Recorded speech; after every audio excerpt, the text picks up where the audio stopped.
তার প্রাসঙ্গিকতা কতখানি এই ঘটনা বারবার হয়তো আমাদের আঙুল দেখিয়ে বলে দেয়। এবং এরকম ঘটনা অজস্রবার অজস্র জায়গায় হয়তো এখনো ঘটছে। এই ব্রহ্মাজানেনের যে ছবি, সেটা কাজ করতে গিয়ে, সেটাকে গ্রন্থে আকারে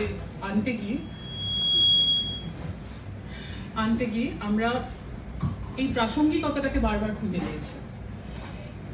এবং এই যে লেখক যিনি আসেন, আমি লেখিকা বলতে একদমই স্বচ্ছন্দ বোধ করি না, তাই লেখকই বলবো, তার যে অন্তরের যে সত্যি, তার তিনি একজন দূরে সাংবাদিক ছিলেন, তিনি প্রেসিডেন্সিতে ইংরেজি সাহিত্য নিয়ে পড়াশোনা করেছেন, ক্যালকাটা ইউনিভার্সিটি গোল্ড মেডেলিস্ট। তার যে বিচরণ জীবনে, সেই জীবনের রসদকে তিনি কিভাবে গল্পের আকার দিলেন এবং আন্তরিক সত্যকে সামাজিক সত্যের মুখোমুখি এনে চ্যালেঞ্জ জানালেন, সেইটাই কিন্তু ব্রহ্মাজানীন গোপন কম্ম। তারা এই গল্পটিকে বই আকারে ছাপতে উদ্যোগী হলেন। আমি তার কাছে জানতে চাইবো পরে, আমার প্রশ্ন আছে যে কেন মনে হলো যে বইটি ছাপা যায়। যারা উদ্যোগী হয়েছিলেন এবং সঙ্গে সঙ্গে সমস্তটাই থেকেছেন, সেই দ্বীপ প্রকাশনকে অসংখ্য ধন্যবাদ এবং দীপ্তাংশু বাবুকে আহ্বান করব।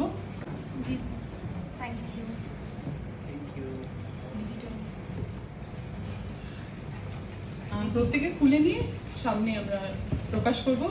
এই আনন্দঘন মুহূর্ত নিশ্চয়ই আমরা ধরে রাখতে খুবই জনপ্রিয় এক চলচ্চিত্রে।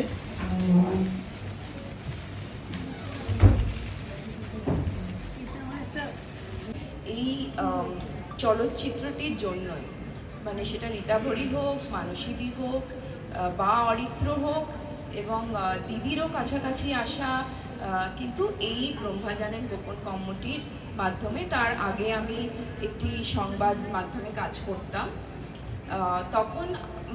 তখনই এই গল্পটা লেখা শুরু হয়, যখন আমি তখন চাকরি করছি।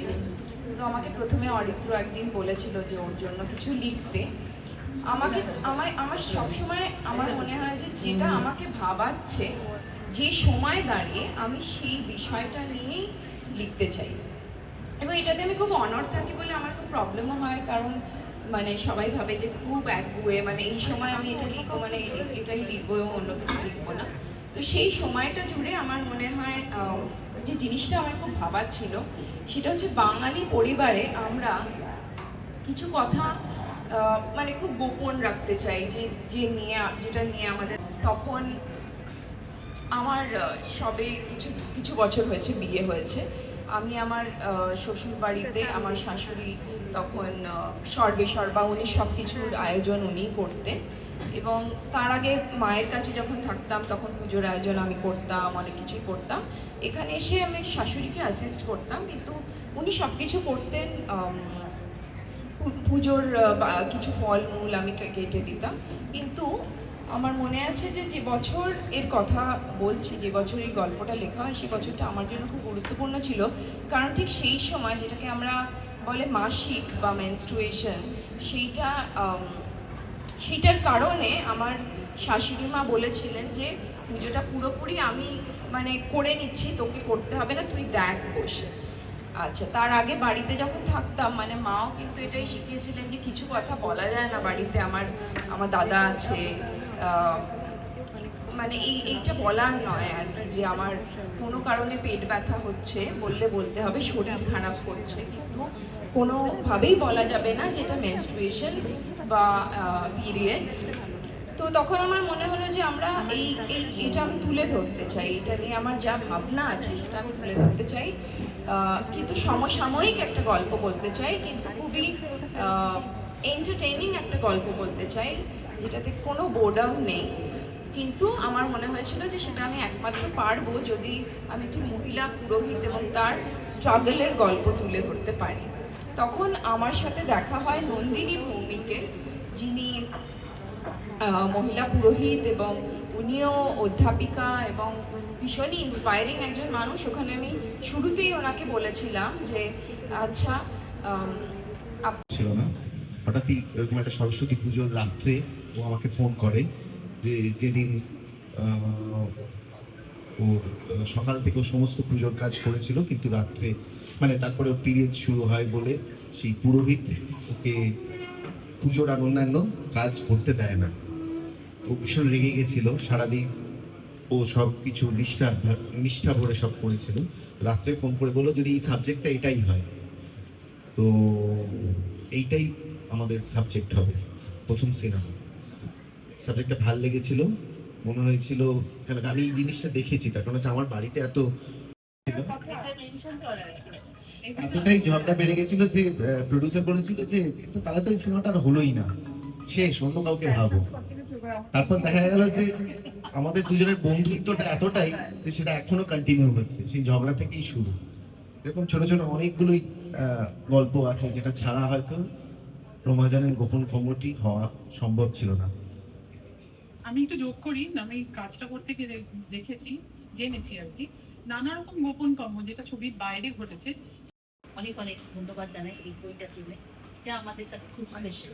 এই বইটা পাওয়ার পরে আমার মনে হয় আরো যারা যারা ছবি দেখেনি তারা আরো মানে এনজয় করবে আর কি, আবার যাবে ছবিটা দেখতে জাস্ট এই বইটা পড়ার পর।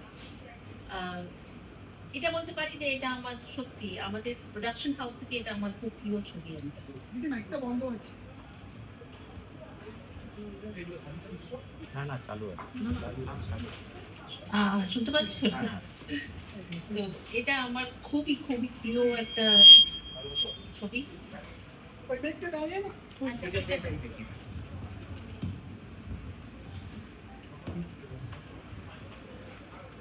মহিলা হিসেবে এই গল্পটা, এই চিত্রনাট্যটা খুবই চ্যালেঞ্জিং ছিল, আর স্পেশালি আমার কাছে, কারণ আমি খুবই পছন্দ করি মহিলা কেন্দ্রিক ছবি বানাতে আর কি।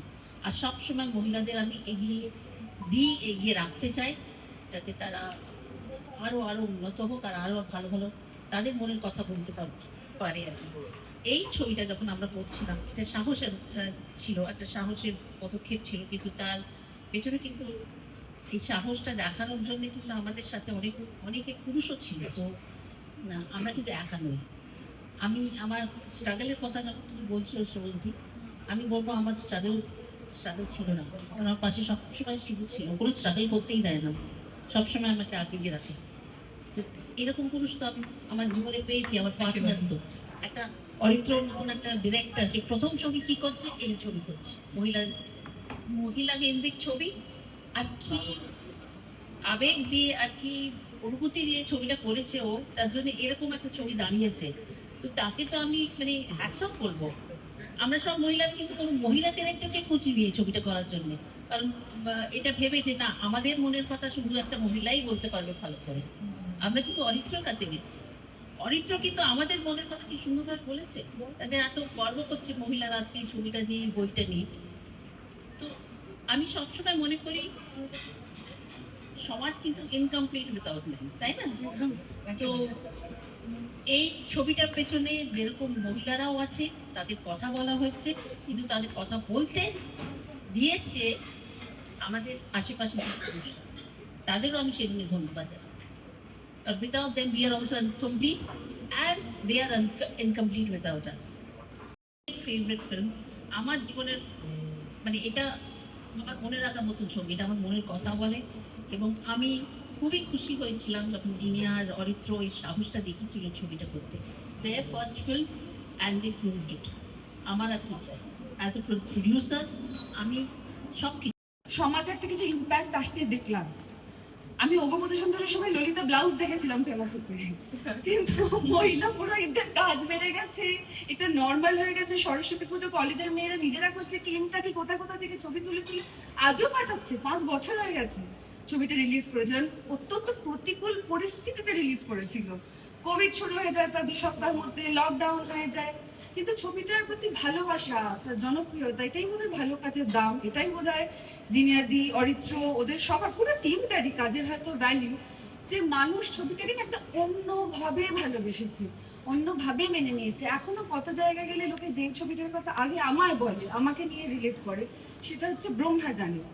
তো সেটা আজকে যখন আমি দেখতে পাচ্ছি এরকম, তার প্রচ্ছদে এই ছবিটা রয়েছে, ঝগড়ার দিনের ছবিটা, ওইটাই আছে কিন্তু প্রচ্ছদে আলটিমেটলি, হ্যাঁ ঝগড়ার দিনের ছবিটাই রয়েছে। এবং ছবি তো হয়ে গেছে, যে মুহূর্তগুলো বাঁচি তখন তো ভাবি না যে এইগুলো মুহূর্ত হয়ে যাবে, তখন ওটা লাইফ থাকে।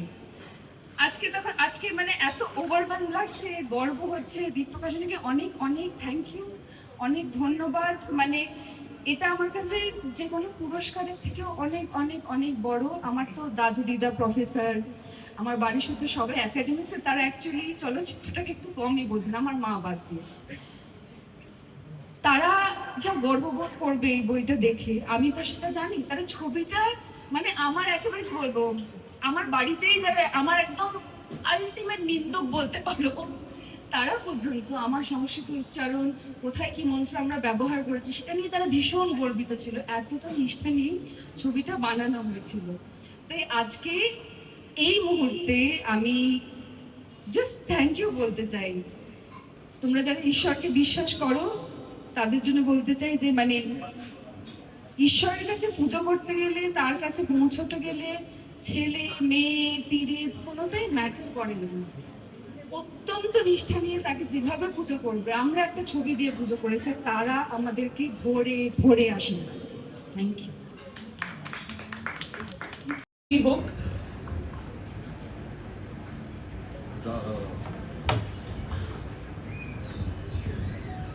সবচেয়ে উজ্জ্বলতম মুহূর্ত গ্রন্থ প্রকাশ এমন এক চলচ্চিত্রে যা বহুল সমাজে জনপ্রিয় হয়েছে এবং নিজের মান রেখে গেছে। আমি একটু শিবপ্রসাদকে বলবো, এগুলো শুধুমাত্র সিনেমার বাইরেও কিছু কিছু সামাজিক জায়গার থেকে এমন কিছু আলোড়ন তৈরি করেছিল। সেই আলোড়নের জায়গার থেকে মনে হয়েছিল সেই সিনেমাগুলো শুধুমাত্র সিনেমা নয়, একটা সামাজিক পদক্ষেপ। তো যেটা কিন্তু আমরা ভেবে কোনো কিছু করা হয়নি, সেটা মানে অদ্ভুতভাবে ঘটে গিয়েছিল। তাই ব্রহ্মা জানেন গোপন কর্মটি ঠিক মহামারীর আগে, কোভিডের ঠিক আগে রিলিজ হওয়া শেষ বাংলা সিনেমা, যেটি ব্লকবাস্টার হয়। এবং তারপরে সেই সিনেমাটি প্রযোজক হিসেবে আমাকে বক্স অফিসেও সফলতা এনেছে। হইচইতে এটা সর্বাধিক দেখা সিনেমা হিসেবে গণ্য হয়েছে। এই সিনেমার গান জনপ্রিয় হয়েছে। এই সিনেমা তারপরে ওটিটি থেকে এটা যখন স্যাটেলাইটে দেখানো হয়েছে, বহু মানুষ দেখেছে। এবং এটা রিলিজ হয়েছিল পুজোর সময়, তো সেই বছরে প্রচুর মানুষ সেখানেও দেখেছিল। এবং তারপরে এই সিনেমাটি যখন এতদিন বাদে, যদিও যখন এই সিনেমার চিত্রনাট্য এবং বড় ঘটনা, এবং এটা আমি বলবো যে এটা দ্বীপ প্রকাশনের জন্য একটা বড় পদক্ষেপ। কেননা সিনেমাটা রয়ে যাবে, এরকম প্রচুর কাজ যেটা বলিউডেও হচ্ছে এবং হয়ে রয়েছে, এবং আমার ধারণা বিদেশেও প্রচুর কিছু হয়। কিছু কিছু চিত্রনাট্য যেগুলো আলোড়ন তৈরি করে বা একটা বিশেষ ঘটনা তৈরি করে, সেগুলোকে রেখে দেওয়ার জন্য, সিনেমা বেঁচে থাকার জন্য, ভবিষ্যতের আলোচনার জন্য যারা আজ থেকে 10 বছর 20 বছর বাদে এই সিনেমা নিয়ে বা বাংলা সিনেমার ইতিহাস নিয়ে আলোচনা করবে, তাদের কাছেও এই বইটা, এই চিত্রনাট্য কী কী ঘটেছিল সেই জিনিসটা, সেগুলো বোধহয় মানুষের কাছে হয়ে যাবে। আমরা এরকম আরও অনেক বই যেগুলো দ্বীপের সাথে আমাদের কথা হয়েছে, সেগুলো এরপরে প্রকাশ পাবে। আমার ধারণা খুব কিছুদিনের ভেতরে আমাদের কণ্ঠ বলে যে সিনেমাটি আমরা করেছিলাম, সেই বইটিরও মানে চিত্রনাট্য এবং তার নানা রকম বিষয়, সেগুলো সামনে আসবার বিষয়। ওই একই কথা বলছিলাম, কণ্ঠ ল্যারিঞ্জিয়াল ক্যান্সারের ওপর বা ল্যারিঞ্জেক্টমির ওপরে সারা পৃথিবীতে ঘটা একমাত্র সিনেমা যেটা আসার কথা বলেছিল। এর আগে ল্যারিঞ্জেক্টমির ওপরে বা ল্যারিঞ্জিয়াল ক্যান্সারের ওপর কোনো সিনেমা হয়নি। এবং তারপরে ওই সিনেমা একটা বিপ্লব তৈরি করেছিল।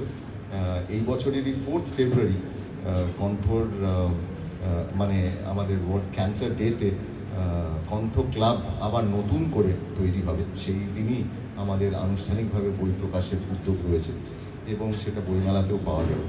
তাই এই ব্রহ্মা জানেন গোপন কর্মটি, কণ্ঠ, হামি, এরকম যে যে সিনেমাগুলো আমাদের মনে হয়েছে যেগুলো সামাজিক জায়গার থেকে একটা বড় পদক্ষেপ তৈরি করেছিল, সেগুলোর সংরক্ষণ হওয়া দরকার। সিনেমারও যেরকম সংরক্ষণ হওয়া দরকার, তার চিত্রনাট্য বা তার সেই সময়ের কোনো রিভিউ, সেই সময়ের লেখা, সেই সময় যারা এই সিনেমার সঙ্গে যুক্ত ছিলেন তাদের কথাগুলোও জানা দরকার। ভালো থাকবেন, সুখে থাকবেন, খুব ভালো হোক সবার। আর আসার আগে আমি একটা রিকোয়েস্ট তাহলে জিনিয়াদিকে করতে চাই। জিনিয়াদি, আমি আর তুমি কি একদিন কি তাহলে বইমেলায় বই সই করতে যেতে পারি মানুষজনের জন্য? একদম যাবো। হ্যাঁ, কি বলেন? করা যায়? স্টল ভেঙে যেতে পারে না, না। আমার তো মনে হয় দীপ সেটাই চায়।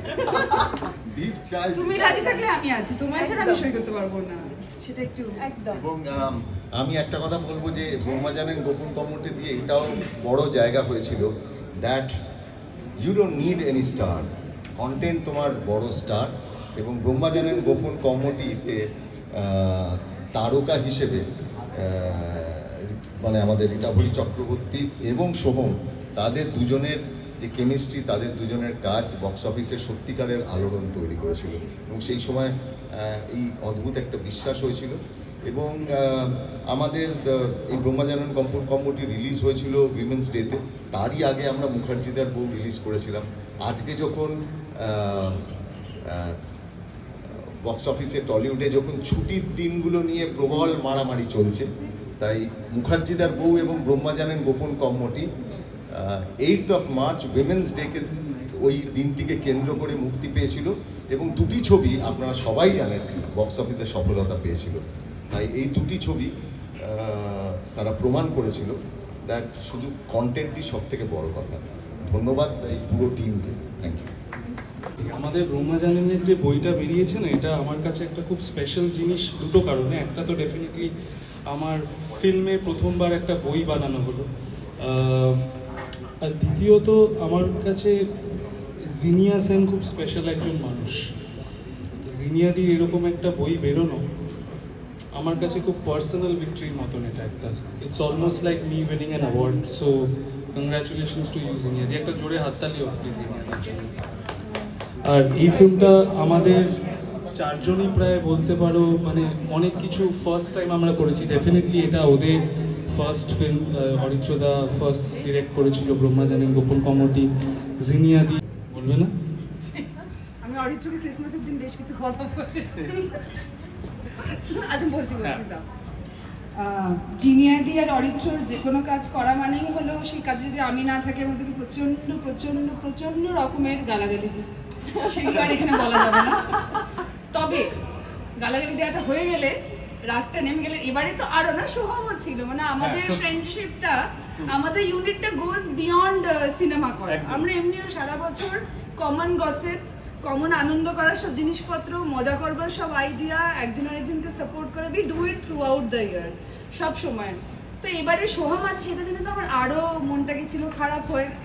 আর অরিত্রটা এত অসভ্য, আমাকে মুখের ওপরেই বলছি সব ছবি তোমাকে নিয়ে করবো কি করে বলো তো, ঠিক আছে?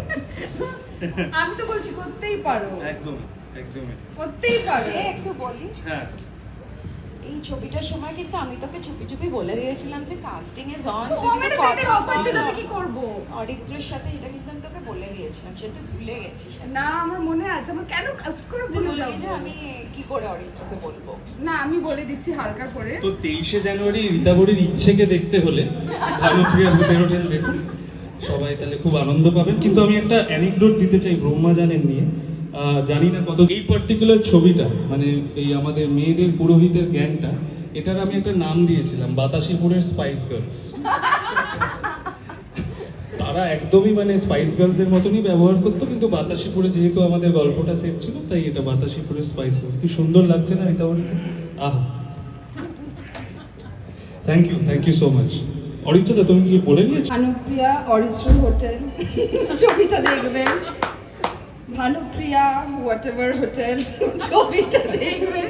না jokes apart, Ritabhari, am I not looking hot in the okay সবাই Bhanupriya Soham is looking hot in it hotel the film দেখবেন, ভানুপ্রিয়া ভূতের হোটেল দেখবেন। আমি তো ট্রেলারটা দেখেছি, শেয়ারও করেছি, খুবই খুবই লাভলি অ্যান্ড এন্টারটেইনিং। গল্পটাও যখন শুনেছিলাম আমার খুবই এক্সাইটেড লেগেছিল শুনে যে এটা দারুণ হবে।